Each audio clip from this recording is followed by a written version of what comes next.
Hi ಸ್ನೇಹಿತರೆ, welcome to MMCನಿ info. Byrathi ರನ್‌ಗಳು ಕರ್ನಾಟಕದಲ್ಲಿ block buster run ಆಗ್ತಾ ಇದೆ.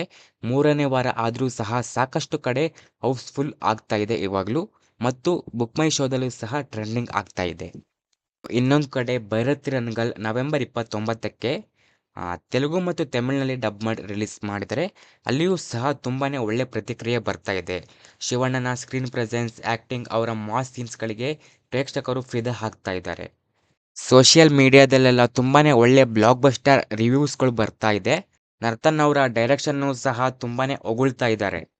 ಇದು ಇನ್ನು ಮೊದಲನೇ ದಿನ. ನಾಳೆ ನಾಡಿದ್ದು ಮತ್ತು ವೀಕೆಂಡಲ್ಲಿ ಮೂವಿ ತುಂಬಾನೇ ಒಳ್ಳೆ ಪಿಕಪ್ ತಗೊಂಡು ಅಲ್ಲಿಯೂ ಸಹ ಬ್ಲಾಕ್ ಬಸ್ಟರ್ ಹಿಟ್ ಆಗೋ ಚಾನ್ಸಸ್ ತುಂಬಾ ಅಂದರೆ ತುಂಬಾನೇ ಇದೆ. ಸೊ ಕಾದ್ ನೋಡೋಣ. ಆದರೆ ತೊಂದರೆ ಅಥವಾ ಚಿಂತೆ ಪಡುವಂತಹ ವಿಷಯ ಏನಂದರೆ, ಮುಂದಿನ ವಾರ ಅಲ್ಲು ಅರ್ಜುನ್ ಅವರ ಪುಷ್ಪ 2 ರಿಲೀಸ್ ಆಗ್ತಾ ಇದೆ. ಸೊ ಭೈರತ್ ರನ್‌ಗಳು ತೆಲುಗು ವರ್ಜನ್ ಹೇಗೆ ರನ್ ಆಗುತ್ತೆ ಅಂತ ಕಾದ್ ನೋಡಬೇಕಾಗಿದೆ ಮುಂದಿನ ವಾರ ಪುಷ್ಪ 2 ವಿರುದ್ಧ. ಬಟ್ ತಮಿಳ್ನಲ್ಲಿ ಇನ್ನೂ 20ರಿಂದ 25 ದಿನ ಯಾವುದೇ ದೊಡ್ಡ ಫಿಲಮ್ ರಿಲೀಸ್ ಆಗ್ತಾ ಇಲ್ಲ.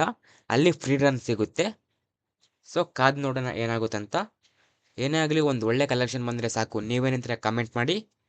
ಇನ್ನು ಈ ವಿಡಿಯೋ ಇಷ್ಟ ಆದರೆ ಲೈಕ್ ಮಾಡಿ ಆ್ಯಂಡ್ ನಿಮ್ಮ ಸ್ನೇಹಿತರ ಜೊತೆ ಆದಷ್ಟು ಈ ವಿಡಿಯೋನ ಶೇರ್ ಮಾಡಿ. Thank you.